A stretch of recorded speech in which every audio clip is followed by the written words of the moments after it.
Yes, yes. Mick. Sejak memutuskan merapat ke NATO pada tahun 2023, Kremlin telah menuding Finlandia sangat menentang Rusia. Karena itu, apapun gesekan yang mungkin terjadi ke depannya akan mudah diprediksi sebagai sesuatu yang hanya menunggu waktu. Sebagaimana saat ini, citra satelit mengungkap bagaimana Vladimir Putin mengumpulkan perangkat keras, pasukan, dan membangun pangkalan militer Rusia sejauh 35 mil dari perbatasan dengan Finlandia. Menyusul ketegangan di Laut Baltik ketika Su-35 Rusia memasuki wilayah udara NATO guna melindungi armada bayangannya yang melanggar sanksi.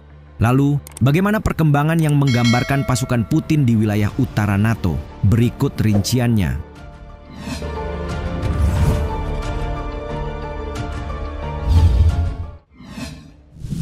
Su-35 terobos langit NATO. Estonia, yang tak lain merupakan bagian dari aliansi NATO, mengatakan pada hari Kamis bahwa Moskow telah mengirim jet tempur ke wilayah udara NATO di atas Laut Baltik. Al-Mayadin melaporkan insiden tersebut terjadi di dekat Pulau Naisaar, di lepas pantai Tallinn, tempat pasukan Estonia mengidentifikasi Jaguar itu sebagai bagian dari armada bayangan Rusia. Armada bayangan di sini mengacu pada sebuah istilah yang digunakan pemerintah Barat untuk menggambarkan kapal yang diduga digunakan oleh Moskow untuk menghindari sanksi internasional. Margarita Simonyan, kepala media pemerintah Rusia RT, mengklaim jet Su-35 dikirim untuk mencegah penyitaan Jaguar. Sebelumnya, Estonia menahan kapal tanker minyak lainnya yang menuju Rusia, Kiwala, pada tanggal 11 April. Disebutkan bahwa kapal diduga berlayar tanpa bendera yang sah. Sebagaimana diketahui, Rusia yang memandang sanksi sebagai upaya jahat untuk menghancurkan ekonominya, mengatakan kapal-kapalnya memiliki jalur bebas di Baltik. Karena itu, setiap upaya untuk menghentikannya berbahaya dan pihaknya siap untuk menanggapi. NATO di sisi lain menyebut insiden itu sebagai respons atas upayanya memantau Laut Baltik guna menjaga infrastruktur penting setelah serangkaian insiden seperti rusaknya kabel listrik, jaringan telekomunikasi, hingga jaringan pipa gas terjadi. Menurut Reuters, Moskow masih mengirimkan jutaan barel minyak dan bahan bakar setiap hari ke pembeli di Cina dan India. Karena itu, jet Su-35 wajib ikut mengawasi jika diperlukan.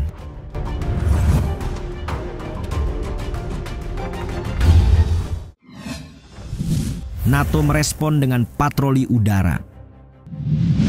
Sebuah video yang beredar di media sosial memperlihatkan kapal-kapal Angkatan Laut Estonia, sebuah helikopter, dan sebuah pesawat patroli mengelilingi Jaguar.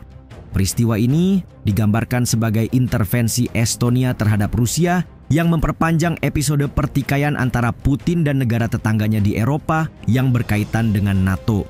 Estonia belum mengonfirmasi apakah insiden baru-baru ini terkait dengan pelanggaran wilayah udara yang dilaporkan sebelumnya, tetapi jelas bahwa Estonia menuding Rusia mengirim jet setelah berupaya menghentikan kapal yang melanggar sanksi.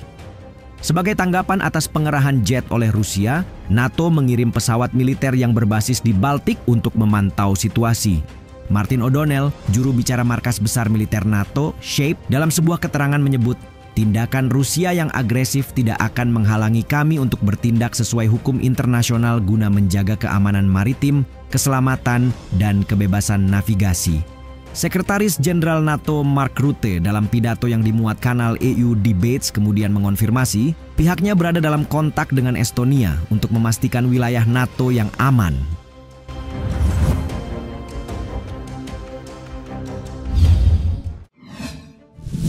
Ketegangan di Laut Baltik. Berdasarkan tindak lanjut yang dilaporkan, Rusia dan NATO sama-sama mengerahkan pesawat tempur dalam bentrokan menegangkan di atas Laut Baltik. Jika Moskow mengerahkan jet Su-35S guna memberi perlindungan bagi kapal yang melarikan diri, maka pesawat NATO termasuk MiG-29 Polandia tiba di lokasi kejadian setelah kapal menolak bekerja sama. Melansir LBC, pesawat Polandia terlihat mengikuti Su-35 Rusia dalam ketegangan di Teluk Finlandia.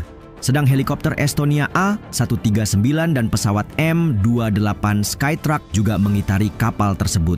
Menteri Luar Negeri negara NATO Margus Tsakna menggambarkan keributan sebagai insiden yang sangat serius dan disesalkan, serta sama sekali tidak dapat diterima. Sehingga ia menyerukan agar sanksi yang lebih keras dan cepat dapat diberlakukan terhadap Rusia. Hal ini terjadi setelah Kremlin mengonfirmasi pada hari Kamis bahwa Vladimir Putin tidak akan menjadi bagian dari delegasi Rusia menjelang perundingan perdamaian tatap muka di Turki. Menurut juru bicara Kremlin Dmitry Peskov, ketidakhadiran itu sehubungan dengan Volodymyr Zelensky yang telah lebih dulu mendarat di negara tersebut. Donald Trump pun demikian. Awalnya ia mengutarakan kemungkinan akan hadir, namun belakangan mengutus Menteri Luar Negeri Marco Rubio untuk pertemuan dengan mitranya dari NATO.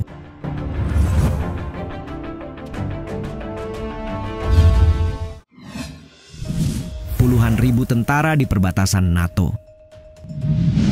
Bagaimanapun, hal paling mengkhawatirkan dari keterlibatan langsung Rusia versus NATO adalah langkah lanjutan berujung konfrontasi. Apalagi citra satelit telah mengungkap peningkatan aktivitas militer Rusia di dekat perbatasannya dengan Finlandia yang menandakan niat untuk menambah pasukannya di sisi timur NATO. Media di Finlandia dan Swedia juga telah melaporkan tentang bagaimana citra satelit menunjukkan peningkatan kehadiran militer Rusia di dekat dua negara aliansi. Di Petrozavodsk, 110 mil dari perbatasan, 3 aula penyimpanan telah dibangun yang masing-masing dapat menampung puluhan kendaraan lapis baja dengan 4 fasilitas sedang dibangun. Analis militer Finlandia, Emil Kastehelmi, mengatakan jika Rusia mengikuti rencananya saat ini, mungkin ada puluhan ribu tentara baru di dekat perbatasan Norwegia, Finlandia, dan negara-negara Baltik dalam beberapa tahun mendatang. Sejalan dengan itu, citra satelit yang diberikan perusahaan Amerika kepada The Wall Street Journal menunjukkan Rusia secara aktif telah memperluas kehadiran militernya di wilayah perbatasan dalam beberapa tahun terakhir, khususnya di distrik militer Leningrad, yang berbatasan dengan Estonia, Latvia, dan Finlandia, serta di wilayah Murmansk dekat Norwegia. Gambar dari Planet Labs menunjukkan bagaimana Rusia memperkuat infrastruktur militernya di dekat perbatasan Finlandia pada 4 lokasi Rusia, yaitu Kamenka di Tanah Genting Karelia, Petrozavodsk, Severomorsk II, dan Olenya. Membandingkan gambar yang diambil di Kamenka pada 14 Mei 2022 dan 4 Februari 2025, lebih dari 130 tenda militer dapat terlihat didirikan dalam 3 tahun terakhir di lokasi tersebut.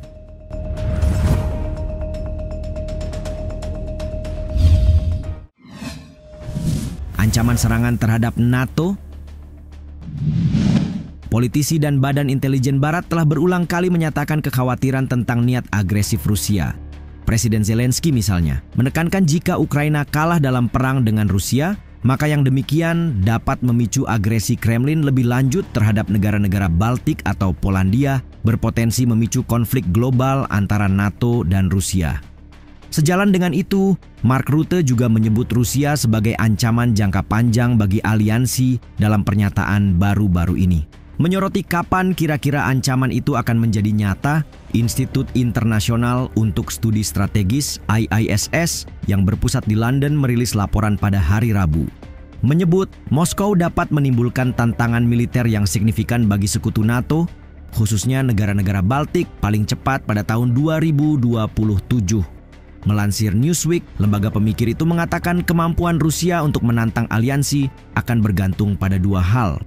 Pertama, keberhasilan pemerintahan Trump dalam menyelesaikan konflik Rusia-Ukraina. Dan yang kedua, apabila Amerika memulai penarikan diri dari NATO. Sementara itu, intelijen Amerika yakin bahwa Rusia menghindari konflik militer langsung dengan NATO dan lebih memilih tindakan asimetris yang berada di bawah ambang perang seperti sabotase dan serangan hibrida.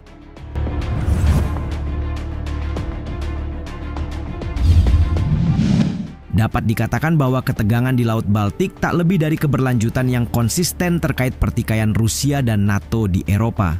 Karena itu, keputusan yang akan dipilih Rusia menjadi penting, dan apakah konflik mengarah pada kekhawatiran perang baru di kawasan tersebut menjadi pertanyaan penting